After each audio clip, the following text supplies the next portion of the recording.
નમસ્કાર વિદ્યાર્થી મિત્રો, વાણિજ્ય પત્ર વ્યવહાર અને સેક્રેટરીયલ પ્રેક્ટિસ ધોરણ 11માં આજે આપણે નવા પાઠની શરૂઆત કરશું. વિજ્ઞાપન પત્ર.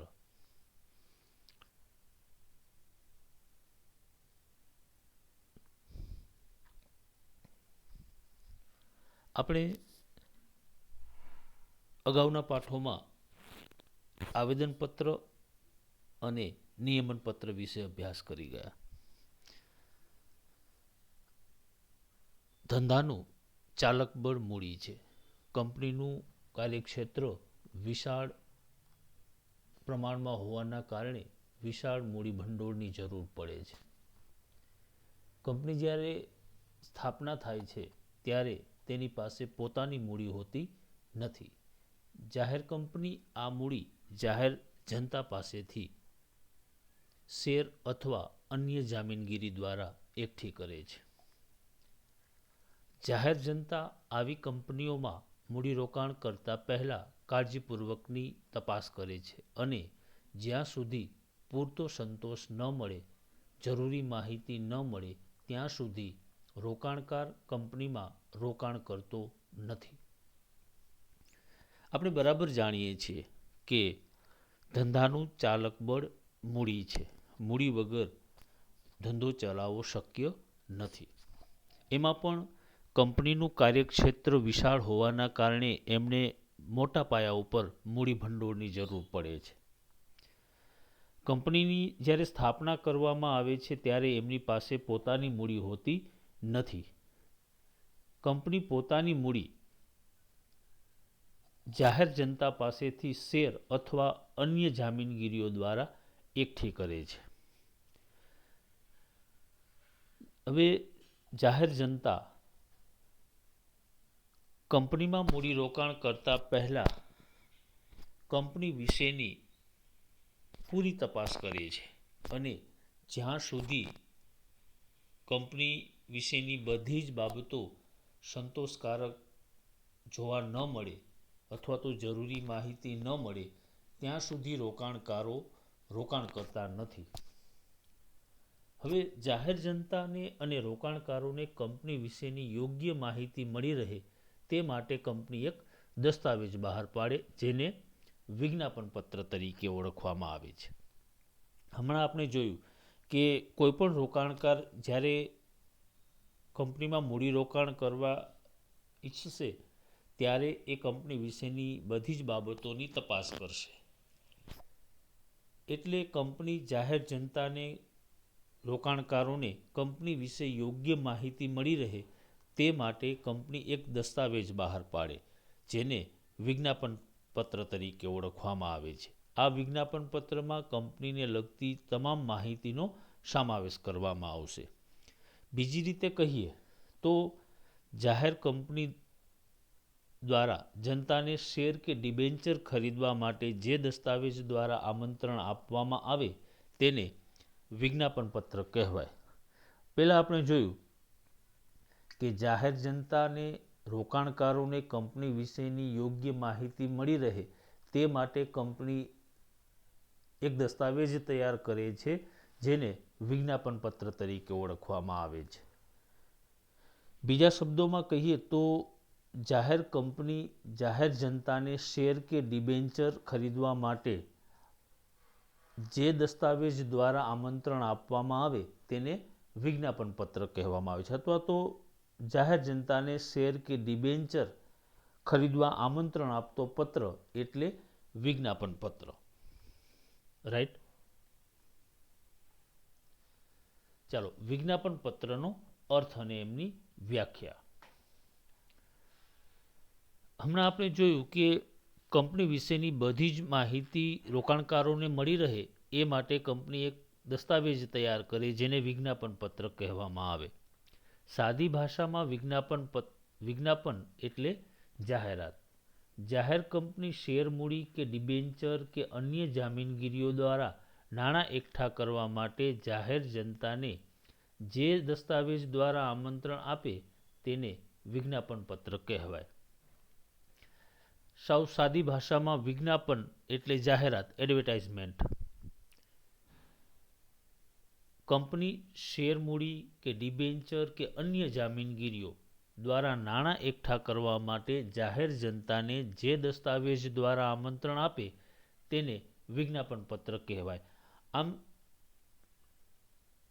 શેર કે ડિબેન્ચર ખરીદવા માટે જે દસ્તાવેજ દ્વારા આમંત્રણ અપાય એ દસ્તાવેજ એટલે વિજ્ઞાપન પત્ર. બરાબર સમજાયું? ચાલો એમની વ્યાખ્યા. કંપની દ્વારા જાહેર જનતાને શેર કે ડિબેન્ચર કે અન્ય જામીનગીરીઓ ખરીદવાની દરખાસ્ત કરવા અંગે આમંત્રણ આપતો કોઈપણ દસ્તાવેજ કે જે વિજ્ઞાપન પત્ર તરીકે રજૂ થયો હોય કે બહાર પડ્યો હોય, જેમાં નોટિસ, પરિપત્ર, જાહેરાત કે અન્ય પ્રકારના દસ્તાવેજોનો સમાવેશ થાય છે. ચાલો અહીં આપણે એમની વ્યાખ્યાને સમજી લઈએ.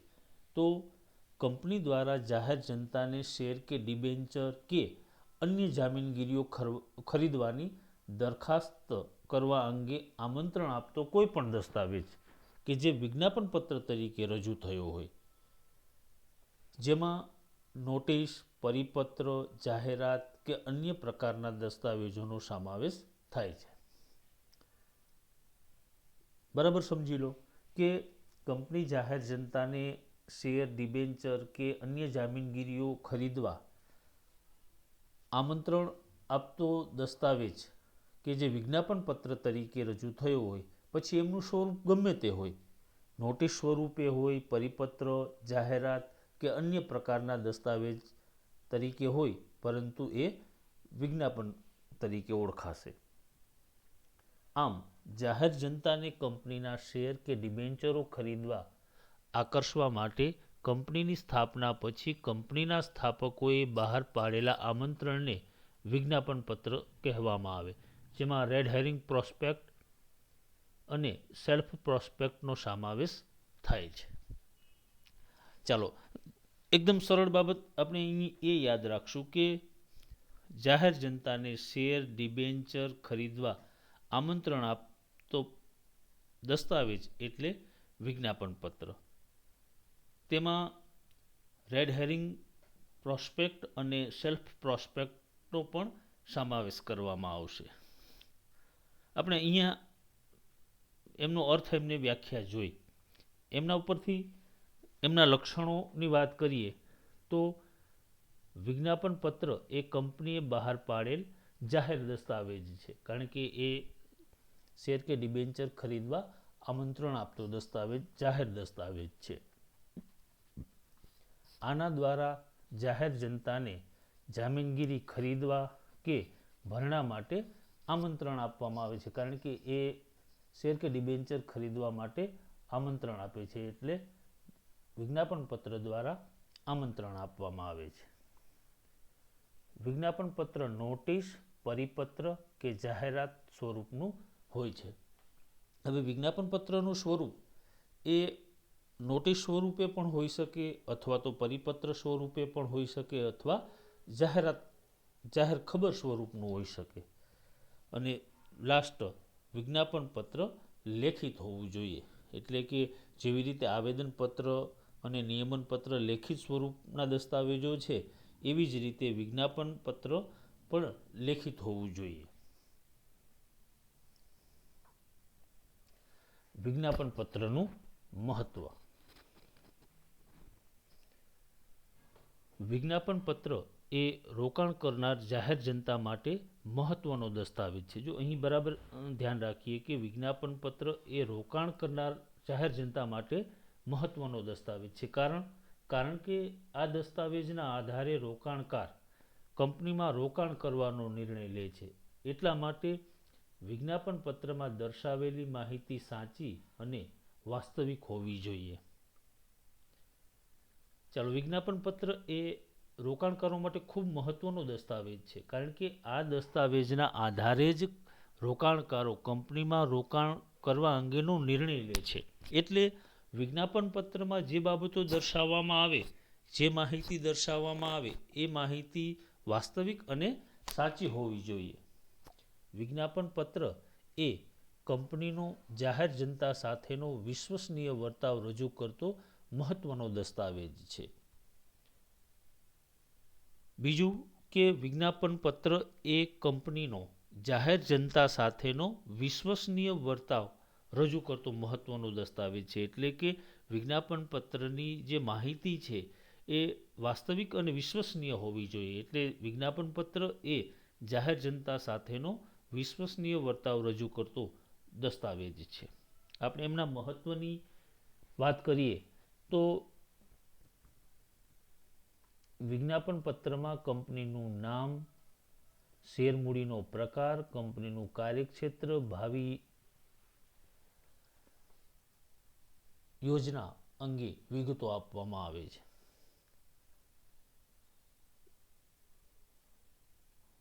હવે વિજ્ઞાપન પત્રનું મહત્વ તો પહેલી બાબત કે વિજ્ઞાપન પત્રમાં કંપનીનું નામ, કંપનીની શેરમૂડીના પ્રકાર, કંપનીનું કાર્યક્ષેત્ર, કંપનીની ભાવિ યોજના વગેરેની વિગતો આપવામાં આવે. બીજું, કંપનીના મુખ્ય અધિકારીઓ અંગે માહિતી આપવામાં આવે. કંપનીના જે KMP મુખ્ય ચાવીરૂપ સંચાલકીય વ્યક્તિઓ છે એ મુખ્ય અધિકારીઓ અંગે પણ વિજ્ઞાપન પત્રમાં માહિતી આપવામાં આવે છે. ત્યારબાદ આ દસ્તાવેજનો ઉદ્દેશ જાહેર જનતાને માહિતી આપવાનો હોય છે. તેમાં ખોટી રજૂઆત, ગેરરસ્તે દોરનારી માહિતી ન આપવી જોઈએ, કારણ કે તેનાથી કંપની પર વિશ્વાસ રાખનારા રોકાણકારોનો વિશ્વાસઘાત થાય છે.